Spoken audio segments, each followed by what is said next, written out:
जंगल में बहुत तेज बारिश हो रही थी। कालू कौवा और गोरी कौवी अपने घर में बैठे हुए थे।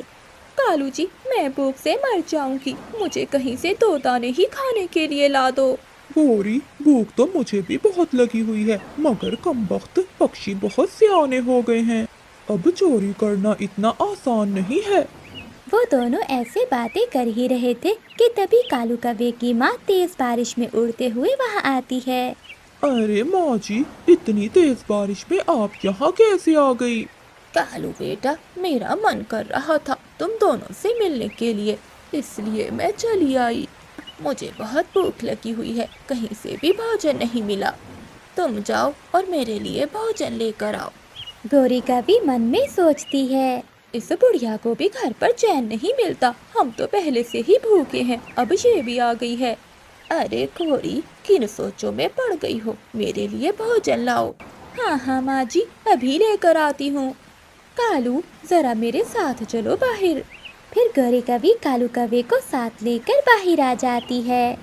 कालू, अब हमें मिलकर किसी पक्षी के घर से भोजन चुराना होगा। हाँ हाँ गौरी, चलो चलते हैं। वो तेज बारिश में उड़ते हैं और मिठू तोते के घर के बाहर जाकर बैठ जाते हैं। गौरी, जाओ तुम देखो मिठू सो रहा है कि नहीं। हाँ हाँ कालू, मैं देखती हूँ। तुम यहीं बैठकर देखते रहो कि कोई आ ना जाए। फिर गोरी कौवी खिड़की से अंदर देखती है, परंतु मिठू तोता तो सोया ही नहीं था। वो गोरी कौवी को देख लेता है। देख लिया, मैंने तुम्हें देख लिया काली कवि। दुष्ट कवि, भाग जाओ यहाँ से, वरना मैं तुम्हें डंडे से मारूंगा। थोड़ी देर बाद वो दोनों पति पत्नी वहाँ से भागते हैं, परंतु बारिश और भी तेज हो जाती है। वो दोनों एक पेड़ के नीचे बैठ जाते हैं। कालू, भूख के कारण मैं उड़ नहीं पा रही। मुझे बहुत भूख लगी हुई है और घर पर बैठी तुम्हारी माँ भी दाने का इंतजार कर रही है। बताओ, ऐसी बारिश में अब हम भोजन कहाँ से ढूंढेंगे? गौरी, एक उपाय है मेरे पास। हाँ हाँ, बताओ, जल्दी से बताओ। चिड़िया के घर में ढेर सारा भोजन है। गौरी, हम दोनों मिलकर चुराते हैं। हाँ कालू जी, ये तुम ठीक कह रहे हो। बस किसी तरह से तुम चिड़िया को घर से बाहर ले जाओ और मैं पीछे से चिड़िया का सारा भोजन चुरा लूंगी। ऐसा सोचते हुए वो दोनों पति पत्नी रानू चिड़िया के घर की तरफ चले जाते हैं। गोरी कौवी पेड़ के पीछे छुप जाती है और कालू कौवा दरवाजे पर दस्तक देता है। कौन है बाहर? चिड़िया, चिड़िया बहन, मैं हूँ कालू कौवा, जल्दी से दरवाजा खोलो। फिर रानू चिड़िया दरवाजा खोल देती है। अरे कालू भैया, आप ऐसे मौसम में यहाँ क्या करने आए हो? चिड़िया चिड़िया, कबूतर का घर टूट गया है और कबूतर अपने घर के नीचे दब गया है। चलो, हमें मिलकर उसकी मदद करनी चाहिए। कबूतर का सुनकर रानू चिड़िया बहुत परेशान हो जाती है। कौवे भैया जल्दी करो, हम मिलकर कबूतर को बचा लेंगे। फिर कालू कौवा रानू चिड़िया को लेकर वहाँ से चला जाता है। जैसे ही वो दोनों जाते हैं तो पीछे से गोरी कौवी चिड़िया के घर में घुस जाती है। गोरी कौवी अंदर जाकर देखती है तो रानू चिड़िया के घोंसले में ढेर सारा दाना और मीठे फल पड़े हुए थे। गोरी कौवी को बहुत भूख लगी हुई थी, वो मजे मजे से फल खाने लगती है। जब रानू चिड़िया कबूतर के घर के पास पहुंचती है तो कबूतर का घर तो बिल्कुल ठीक था। कौवे कौवे, तुम तो कह रहे थे कि कबूतर का घर टूट गया है, मगर ये तो बिल्कुल ठीक है। सॉरी सॉरी चिड़िया, मैं भूल गया था, वो मिठू मिठू तोते का घर टूट गया है। फिर वो दोनों मिठू के घर की ओर जाते हैं, मगर मिठू का घर भी ठीक था। तुम झूठे हो, तुम झूठ बोल रहे हो। अब तक गोरी ने अपना काम कर लिया होगा। हाँ हाँ चिड़िया, याद आया, घर तो किसी का नहीं टूटा था, वो पेड़ की डाल टूट गई थी। कौवे, झूठे कौवे, अब मैं तुम्हारा कभी विश्वास नहीं करूंगी। तुम हमेशा झूठ बोलते हो। रानू चिड़िया तेजी से उड़ती है और वापस अपने घर जाती है। गोरी कौवी तो अभी तक मजे मजे से मीठे फल खा रही थी। उसे पता ही नहीं चलता कि कब चिड़िया घर के अंदर आ जाती है। रानू चिड़िया डंडा उठाकर गोरी कौवी की खूब पिटाई करती है। चिड़िया चिड़िया मेरी बहन, छोड़ दो मुझे। निकल जाओ मेरे घर से, वरना मैं तुम्हारी टांग तोड़ दूंगी। फिर मार मार कर रानू चिड़िया गोरी कौवी को अपने घर से भगा देती है। मार खा के गौरी कभी बैठी हुई थी कि कालू कौवा भी वहाँ आ जाता है। गौरी, कहाँ है वो भोजन जो तुम चिड़िया के घर से चुरा कर लाई हो? अगर मार मैंने खाई है तो इसे भी उसका हिस्सा मिलना चाहिए। गौरी कालू से कहती है। पति जी, चिड़िया के घर में तो खाने की कोई चीज भी नहीं थी। मैं तो वो सामने वाले घर में गई थी, वहाँ तो मिठाई पड़ी हुई है। मैंने तो खूब जी भर कर मिठाई खाई है। जाओ तुम भी जाकर खा लो। कालू कौवा खुश हो जाता है और जल्दी से वो उस घर की ओर जाता है। वो घर तो चील का था। कालू कौवा जोर से दरवाजे को धक्का देता है और अंदर जाकर गिर जाता है। अरे काले कौवे, ये कौन सा तरीका है किसी के घर में घुसने का? मैं अभी तुझे बताती हूँ कि किसी के घर में कैसे जाते हैं। चच्चा चील दी, मुझे माफ कर दो। मुझे तो गौरी ने यहाँ मिठाई खाने के लिए भेजा था। फिर चील कौवे को पकड़कर उसकी खूब धुलाई करती है। कालू कौवा काई काई करता हुआ वहाँ से भाग जाता है। पति जी, कैसी लगी मिठाई? गौरी, मैं तुम्हें नहीं छोड़ूंगा। फिर गौरी कवि आगे आगे और कालू कौवा पीछे पीछे उड़ रहा था। आधी रात में गौरी कवि किसी का भोजन चुराने के लिए इधर उधर उड़ रही थी। घर में कुछ भी खाने को नहीं है। जो कुछ होता है वो मोटा कालू कौवा खा जाता है। काम तो कोई करता नहीं, निकम्मा सारा दिन सोया रहता है। रात बहुत गहरी हो गई है, सभी पक्षी सो गए होंगे। किसी न किसी का भोजन चुरा कर खा लेती हूँ। तभी गौरी कवि उड़ती है। उससे मिठू तोते का घर नजर आता है। ये तो उस मोटी चोंच वाले मिठू का घर है।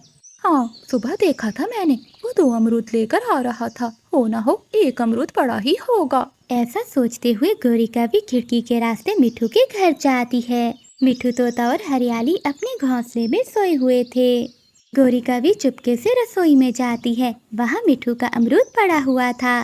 गौरी कवि जल्दी से वो अमरूद खाती है और फिर खिड़की के रास्ते वो वापस चली जाती है।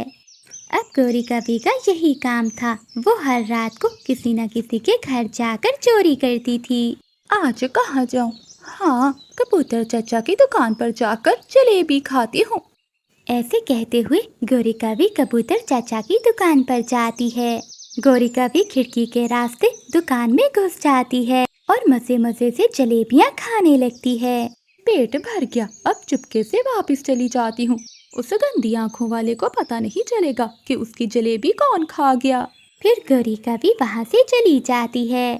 अगली सुबह हो जाती है। जब कबूतर दुकान में जाता है तो वो देखता है, अरे, कल रात तो मैं ढेर सारी जलेबियाँ रख कर गया था, मगर अब तो जलेबियाँ बहुत कम हैं। कौन चोर घुस आया था मेरी दुकान में? तभी कबूतर का ध्यान सामने पड़े हुए एक पंख पर जाता है। ये पंख तो गौरी कवि का है। मिठाई जरूर गौरी कवि ने ही चुराई होगी। कबूतर वो पंख उठा लेता है और कौवों के पास जाता है। रास्ते में कबूतर को मिठू तोता मिलता है। क्या हुआ कबूतर, इतनी जल्दी में कहाँ जा रहे हो? मिठू, रात किसी ने मेरी दुकान में घुसकर मेरी आधी जलेबियाँ खा ली। मुझे वही जलेबियों की टोकरी के साथ ये पंख मिला है। कबूतर यार, ये पंख तो गौरी कवि का है। कबूतर यार, जंगल में बहुत दिनों से चोरियां हो रही है। मेरा भी अमरूद चोरी हो गया था। हो ना हो ये सारी चोरियां वो कवि ही करती है। चलो हम उसके पास चलते हैं। फिर मिठू तोता और कबूतर वो पंख लेकर गौरी कवि के घर जाते हैं। कव्वो, जरा देखो तो ये पंख किसका है? ये पंख तो मेरी पत्नी गौरी का है। तो इसका मतलब है वो चोरियां गौरी कवि ही करती है। चुप कर जा मोटी चोंच वाले, मैंने अपना शैम्पू बदला है, इसलिए मेरे पंख गिर रहे हैं। हवा से उड़कर कोई चला गया होगा कबूतर की दुकान में। गौरी, बंद दुकान में तुम्हारा पंख भला कैसे जा सकता है? कालू, अब तुम भी इन दोनों के साथ मिल गए हो। अगर मुझे गुस्सा आ गया तो मैं इन दोनों के साथ साथ तेरी भी जान ले लूंगी। फिर मिठू तोता और कबूतर वहाँ से चले जाते हैं। दोपहर के बाद गौरी कवि अपने घर से निकलती है और अपनी सहेली स्वीटी के पास जाती है। स्वीटी, आज रात मैंने बहुत मजे किए। वो कैसे सहेली? मैंने कबूतर की दुकान से जलेबियाँ चुरा कर खाई, ये बहुत मजा आया। गौरी सहेली, मेरा भी जलेबियाँ खाने को मन कर रहा है। आज रात तुम मुझे भी अपने साथ ले जाना। ठीक है स्वीटी, मैं आधी रात को आऊंगी, तुम उठ जाना। ऐसा ना हो कि मैं दरवाजे पर दस्तक देती रहूं और तुम सोती रहो। शाम के बाद कबूतर के पास रानो चिड़िया आती है। कबूतर भैया, मुझे 5 किलो जलेबियाँ दे दें। चिड़िया बहन, इतनी जलेबियाँ तुम क्या करोगी? कबूतर भैया, कल मैं अपनी माँ से मिलने जा रही हूँ। मेरी माँ को आपकी जलेबियाँ बहुत पसंद हैं। तो ठीक है चिड़िया, मेरे पास अभी इतनी जलेबियाँ नहीं है, मैं तुम्हें अभी बना देता हूँ। ठीक है, तो मैं वहाँ पेड़ के पास बैठ जाती हूँ। रानू चिड़िया थोड़ी दूर एक पेड़ के नीचे बैठ जाती है। कबूतर आग जलाता है और जलेबियाँ बनाना शुरू कर देता है। कालू जी, तुम तो सो जाओ, आज इतनी देर तक जाग क्यों रहे हो? तुम्हें मुझे सुलाने की भला जल्दी क्या है? मुझे सब पता है कि तुम ही हो जो जंगल में चोरियां करती फिर रही हो। कालू कौवा अपनी पत्नी गोरी से बहुत डरता था। गोरी कौवी उसे घूरती है और कालू कौवा चुपके से घोंसले में सो जाता है। आधी रात होने से पहले रानू चिड़िया वो जलेबियाँ लेकर चली जाती है और कबूतर भी घी की गरम कढ़ाई अपनी दुकान में रखकर वापस अपने घर चला जाता है। फिर गोरी कौवी अपने घर से निकलती है। वो स्वीटी के घर जाती है। स्वीटी, चलो उठो, जल्दी करो, चलकर कबूतर की जलेबियाँ खाते हैं। गोरी, बाहर कोई है तो नहीं? कोई नहीं है स्वीटी, सब अपने अपने घोंसलों में सो रहे हैं। फिर स्वीटी और गोरी दुकान में जाती हैं। वो खूब मजे मजे से जलेबियाँ खाती हैं। गोरी कौवी गरम कढ़ाई के पास बैठी जलेबियाँ खा रही थी। अचानक गोरी कौवी का पाँव फिसलता है और वो गरम घी वाली कढ़ाई में जाकर गिर जाती है। बचाओ स्वीटी, मुझे बचाओ। फिर स्वीटी गोरी को कढ़ाई से बाहर निकालती है। गोरी का शरीर तो बुरी तरह से लाल हो चुका था और जल चुका था। अगली सुबह हो जाती है। जैसे ही कबूतर दुकान खोलता है तो सामने गोरी कौवी और स्वीटी कौवी बैठी हुई थी। चोर चोर, गोरी फंस गई, गोरी फंस गई। कबूतर, मुझे माफ कर दो, मैं तो पहले से ही चोरी की सजा भुगत चुकी हूँ, मेरे पंख जल गए हैं। फिर कबूतर गोरी कौवी को छोड़ देता है और कालू कौवा गोरी को बुलबुल डॉक्टर के पास ले जाता है। ऐसे गोरी कौवी को चोरी करने की सजा मिलती है। रानू चिड़िया अपने पति के साथ जंगल के बाहर पहाड़ी इलाके में रहती थी। रानू, मैं जंगल से भोजन लेने जा रहा हूँ, तुम अपना ख्याल रखना। आप कहीं ना जाइए, मेरा मन बहुत घबरा रहा है। ऐसा लग रहा है कि कुछ बुरा होने वाला है। अब कुछ बुरा नहीं बल्कि अच्छा ही होगा, क्योंकि तुम माँ जो बनने वाली हो। वो तो ठीक है टुन्नू जी, मगर आप ना जाइए ना। आज तुम कैसी बातें कर रही हो रानू? रोज जंगल से भोजन लेने मैं ही जाता हूँ, मगर आज क्यों रोक रही हो? पता नहीं, मन में बहुत घबराहट हो रही है आज। देखो रानू, तुम अभी गर्भवती हो, तुम्हारा ऐसी हालत में घबराना और भूखे रहना अच्छा नहीं है। रानू चिड़िया के मना करने के बावजूद भी टुन्नू चिड़ा जंगल में भोजन लेने निकल जाता है। आज मैं रानू के लिए बढ़िया सा भोजन लाऊंगा। उधर चिड़िया के मन में एक अजीब सी बेचैनी हो रही थी। न जाने मुझे क्यों आज इतनी बेचैनी हो रही है। मैं भी टुन्नू जी के पीछे जाती हूँ। रानू चिड़िया अपने पति के पीछे उड़ती है। उधर टुन्नू चिड़ा प्यास लगने पर एक नदी पर रुकता है। पहले थोड़ा पानी पी लेता हूँ, फिर जंगल से कोई भोजन ढूंढूंगा। टुन्नू चिड़ा पानी पीने लगता है। तभी गोरी कौवी, कालू कौवा और चील तीनों वहीं से उड़ रही थीं, जो टुन्नू को देखकर वहां आ जाती हैं। अरे वाह, लगता है आज ये मांस खाने को मिलेगा। चलो दोस्तों, मिलकर पार्टी करते हैं। मेरी पत्नी गर्भवती है, मुझे मत मारो।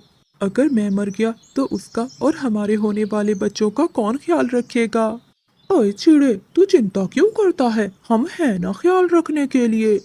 हाँ कालू जी, बिल्कुल ठीक कहा। अगर उसे कोई तकलीफ हुई तो हम मिलकर उसे भी खा जाएंगे और साथ में उसके होने वाले छोटे छोटे बच्चे भी। ऐसा कहते हुए वो तीनों टुन्नू चिड़े पर हमला कर देते हैं और उसे मारते हैं। दूर एक पेड़ के पीछे छुपी रानू चिड़िया ये सब कुछ देख रही थी। अरे गोरी और कालू, इस चिड़े का मांस तो बहुत स्वादिष्ट है। आज तो इसे खाने का मजा आ गया। मेरे पति को मारने वालों, मैं तुम्हें छोड़ूंगी नहीं। वो तीनों पक्षी टुन्नू चिड़े को खाकर वहां से चले जाते हैं। तभी रानू चिड़िया अपने आप को वचन देती है। मैं अपने पति के हथियारों को छोड़ूंगी नहीं। मैं टुन्नू जी का बदला लेकर ही दम लूंगी। ऐसे ही कुछ दिनों बाद रानू चिड़िया अपने पति के हथियारों को ढूंढने के लिए जंगल के अंदर जाती है। वो एक तोते के पास जाती है। तोते भैया, मैं एक गर्भवती चिड़िया हूँ और जल्द ही अंडे देने वाली हूँ। मेरा इस दुनिया में कोई भी नहीं है। क्या मुझे इस जंगल में रहने के लिए जगह मिल सकती है? हाँ हाँ चिड़िया, मिल सकती है, मगर तुम्हें इसके लिए हमारे जंगल के राजा कबूतर से इजाजत लेनी होगी। ठीक है, तो क्या आप मुझे राजा के पास ले चलोगे? हाँ हाँ, क्यों नहीं, चलो। फिर मिट्ठू तोता रानू चिड़िया को लेकर कबूतर राजा के पास जाता है। मैंने तुम सबको कितनी बार कहा है कि जंगल का कोई पक्षी भी अपने जंगल में शिकार नहीं करेगा, और ना ही कोई पक्षी किसी दूसरे पक्षियों के अंडे खा सकता है। महाराज, मैंने बुलबुल के अंडों को नहीं पिया। महाराज, ये बुरा कौवा झूठ बोल रहा है, इसी ने मेरे अंडों को पिया है। सिपाहियों, इस बुरे कौवे को काल कोठरी में बंद कर दिया जाए। कबूतर राजा को न्याय करता हुआ देखकर चिड़िया के होश उड़ जाते हैं। तभी वो आहिस्ता से तोते से पूछती है, अगर मैं राजा को अपने पति की मौत के बारे में बताऊंगी तो क्या वो मेरा न्याय करेगा? तुम इस जंगल की नहीं हो, इसलिए मैं कुछ कह नहीं सकता। लेकिन वो मुझे यहाँ रहने की जगह तो देंगे ना? ठहरो चिड़िया, मैं पूछता हूँ। महाराज, ये गर्भवती चिड़िया है जो हमारे जंगल में रहना चाहती है। तुम कहाँ से आई हो चिड़िया? मैं दूर पहाड़ी इलाकों से आई हूँ राजा जी। ठीक है, तुम्हारे परिवार में कौन कौन है? कोई नहीं, मेरे पति थे बस, जिन्हें खूंखार पक्षियों ने मार दिया। मेरे जंगल का कानून है कि कोई भी पक्षी अपने जंगल के पक्षी को नुकसान नहीं पहुंचा सकता। अगर कोई ऐसा करेगा तो उसे भयानक सजा दी जाएगी। तो राजा जी, क्या चिड़िया इस जंगल में रह सकती है? हाँ मिठू, आज से ये चिड़िया इसी जंगल में रहेगी और इसकी सुरक्षा की जिम्मेदारी हम सब पर होगी। राजा कबूतर की जय। रात के समय रानू चिड़िया घर में बैठी सोच रही थी। मैंने अपने पति का बदला लेने के लिए इस जंगल में जगह तो बना ली है।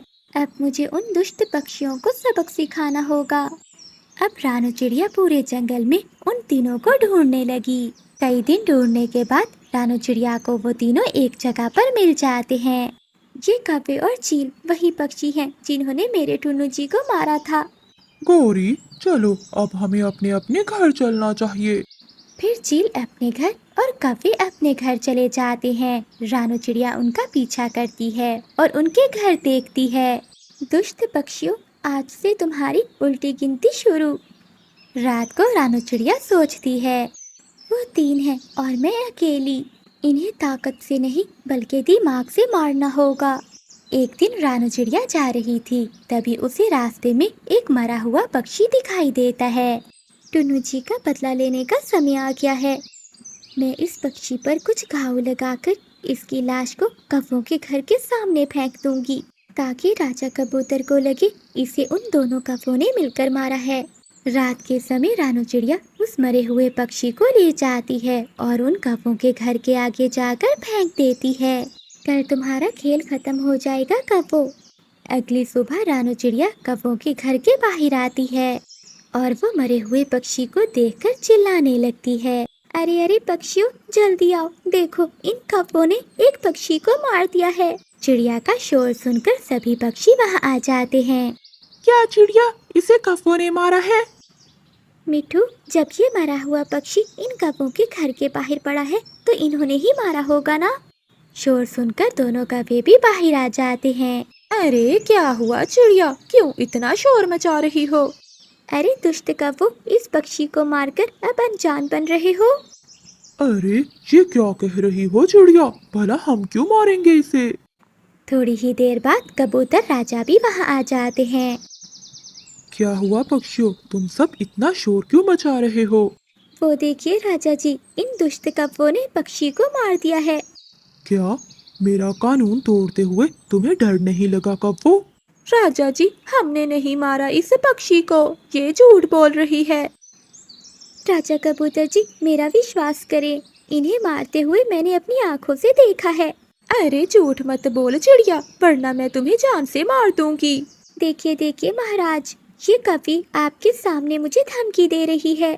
मेरे जंगल के कानून को तोड़कर तुम दोनों कौवों ने अच्छा नहीं किया। सिपाहियों, इन दोनों कौवों को काल कोठरी में बंद करके इनके मर जाने तक भूखा रखो। फिर उन दोनों कौवों को काल कोठरी में बंद कर दिया जाता है और कई दिनों तक उन्हें भूखा रखा जाता है। भूख के कारण वो कौवे मर जाते हैं। उन कौवों को सजा मिलते ही रानू चिड़िया बहुत खुश हो जाती है। अपने पति के 2 हथियारों को तो मैंने उन्हें सबक सिखा दिया। अब उस दुष्ट चील की बारी है।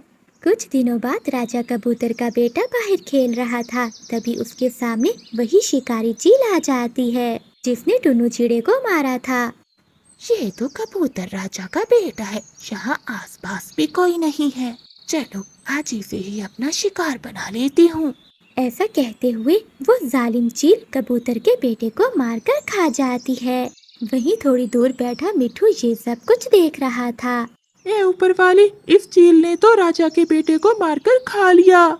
इस बात की खबर महाराज को देनी पड़ेगी। मिठू तोता वहाँ से तेजी में उड़ रहा था, तभी वो एक पेड़ से टकराकर नीचे गिर जाता है और जख्मी हो जाता है। दूसरी ओर चील जा रही थी कि कुएं के पास चिड़िया को देखकर आती है। अरे चिड़िया, तो कुएं के पास क्या कर रही है? कुछ नहीं चील, एक बहुत छोटा पक्षी कुएं में गिर गया है। मैं तो बस उसी को निकालने की कोशिश कर रही थी। क्या? कौन सा छोटा पक्षी? जरा मुझे देखने दो। जैसे ही चील कुएं की ओर देखती है तो रानू चिड़िया पीछे से चील को कुएं में धक्का दे देती है। अरे चिड़िया, भला मैंने तेरा क्या बिगाड़ा था जो तूने मुझे कुएं में धक्का दे दिया? याद कर दुष्ट चील, जिन कौवों के साथ मिलकर तूने टुन्नू चिड़े को मारा था वो मेरा पति था। इसका मतलब उन कौवों को भी तुमने ही मरवाया है? हाँ, ये सच है। महाराजा के सामने मैंने झूठ बोलकर उन दोनों को मौत की सजा दिलवाई। अब मरने की बारी तेरी है। फिर रानू चिड़िया कबूतर राजा के पास जाती है। राजा जी, जंगल में आज दो बुरी खबर आई है। क्या? कौन सी दो बुरी खबर? हाँ राजा जी, एक तो आपके बेटे की मौत और दूसरा उस चील की कुएं में गिरकर मौत हो गई है। क्या वो चील भी मर गई? तभी चील वहाँ आ जाती है। मैं जिंदा हूँ महाराज। चील को जिंदा देखकर रानू चिड़िया के होश उड़ जाते हैं। महाराज, इस चिड़िया ने मुझे कुएं में धक्का देकर गिरा दिया था। परंतु ये चिड़िया ऐसा क्यों करेगी?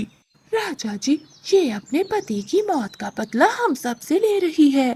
इसने झूठ बोलकर उन दोनों कौवों को भी मरवाया है। क्या मतलब चील? क्या वो कौवे निर्दोष थे? बताओ चिड़िया, क्या ये सब सच है? हाँ राजा जी, ये सब सच है। मैंने ऐसा किया क्योंकि इन तीनों ने मिलकर मेरे पति को मारा था। चिड़िया, क्या इस बात का कोई सबूत है तेरे पास? तभी मिठू तोता उड़ता हुआ वहाँ आता है। राजा जी, चिड़िया के पास सबूत हो ना हो, मगर मेरे पास सबूत है कि आपके बेटे को आज इसी चील ने मारा है। ये सुनकर राजा कबूतर गुस्से से आग बबूला हो जाता है। क्या चील, तूने मेरे बेटे को मारा? मैं तुझे जान से मार दूंगा। सिपाहियों, मार दो इसे। इस तरह उस दुष्ट चील को भी अपने किए की सजा मिल जाती है। गौरी बहन, आज बच्चों को तुम संभालना, मैं जाकर दाना लेकर आती हूँ। ठीक है चिड़िया, मगर जल्दी आना। तुम्हें तो पता है कि तुम्हारा कुकू और गुड़िया बहुत शरारती हैं और मेरे जग्गू को परेशान करते हैं। ठीक है गौरी, मैं जल्दी आने की कोशिश करूँगी। रानू चिड़िया दाना ढूंढने के लिए निकल जाती है। आज तो मौसम बहुत खराब है, लगता है बारिश होने वाली है। मुझे जल्दी से दाना ढूंढना होगा। उड़ते उड़ते रानू चिड़िया एक किसान के खेत में जाती है। रानू चिड़िया पास जाकर देखती है तो गेहूं के दाने अभी तक पके नहीं थे। अरे, अभी फसल तैयार नहीं हुई। इन दानों को पकने में अभी बहुत देर है। मुझे कहीं और जाकर दाना ढूंढना होगा। फिर रानू चिड़िया वहाँ से उड़ जाती है। वो उड़ते उड़ते दूर निकल आई थी। वो पहाड़ों की ओर आ गई थी। तभी अचानक तेज बारिश शुरू हो जाती है। कोई बचाओ, कोई मुझे बचाओ। अरे, ये आवाज तो यहीं कहीं से आ रही है। लगता है कोई मुसीबत में है। बच्चे, चिल्लाने का कोई फायदा नहीं है। तेरे मम्मी पापा तो यहाँ नहीं है। उनके आने से पहले मैं तुझे खा जाऊंगा। तुझे निकलकर मुझे 2-3 दिन तक कुछ भी खाने की इच्छा नहीं रहेगी। नहीं नहीं, आप मुझे ना खाओ, वरना मेरे पापा आपको नहीं छोड़ेंगे।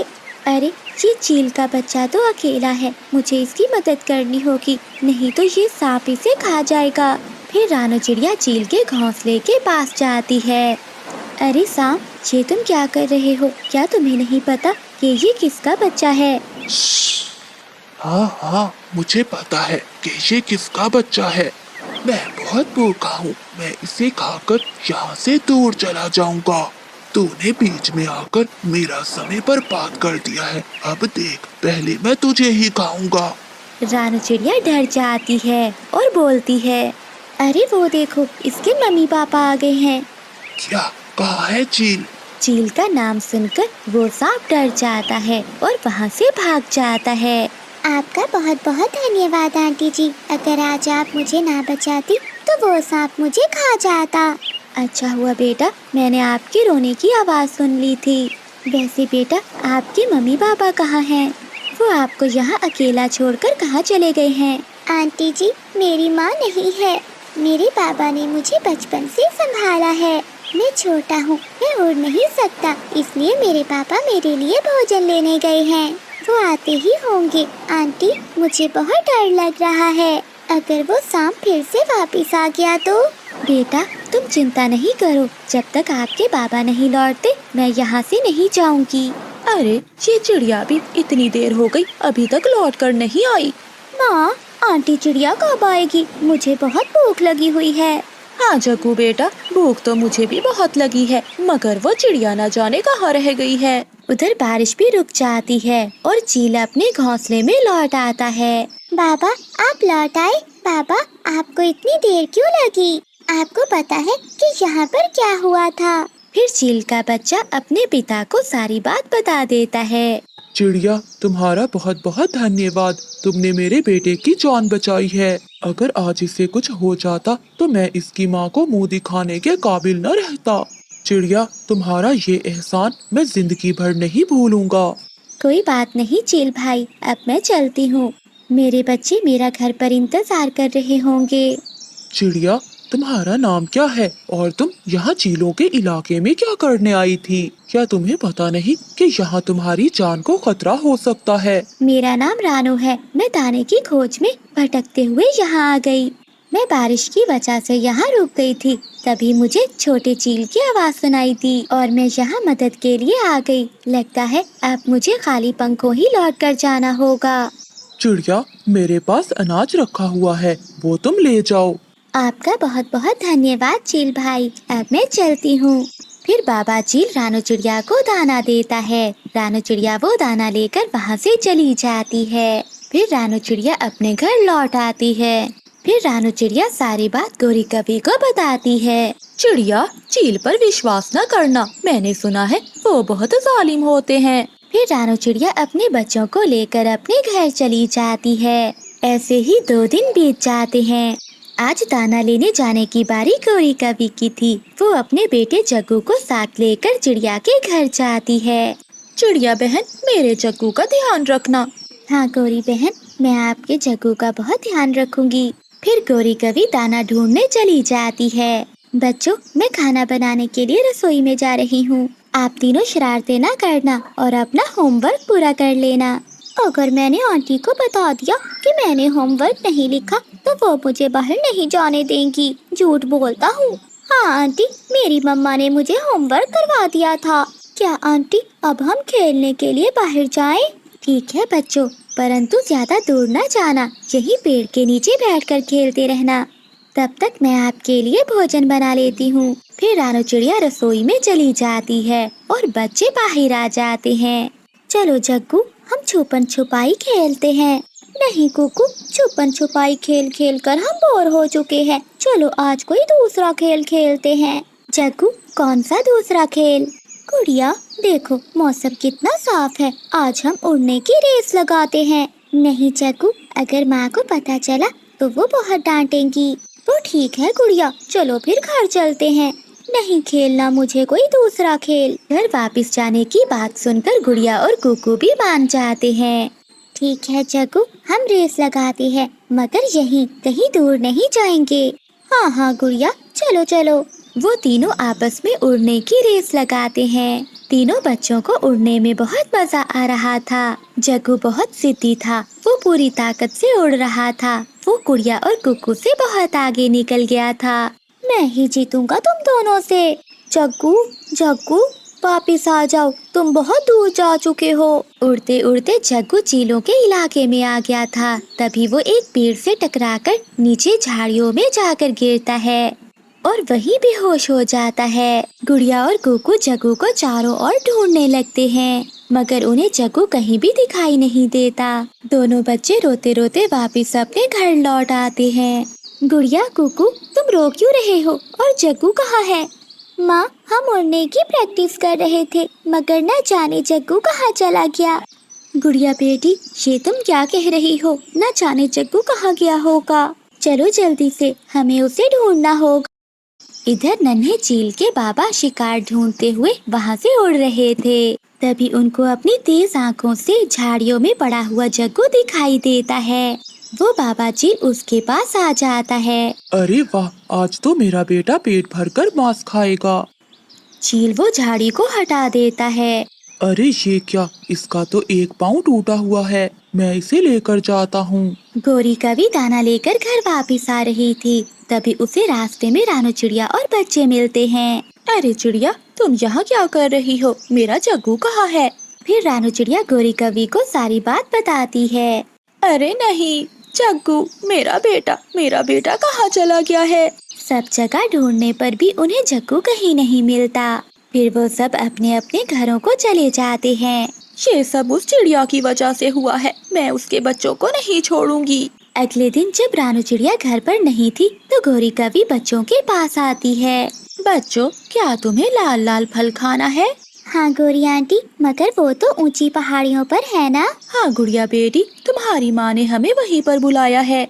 चलो जल्दी से मेरे साथ चलो, मैं तुम्हें लेने आई हूँ। फिर गोरी कवि दोनों बच्चों को साथ लेकर चीलों के इलाके में आ जाती है। बच्चों, तुम इसी पेड़ पर रुको, मैं तुम्हारी माँ को लेकर आती हूँ। फिर गोरी कवि वहाँ से उड़ते हुए बाबा चील के पास चली जाती है। देश के लिए जरूरी है कि वो हर पहलू पर ध्यान दे।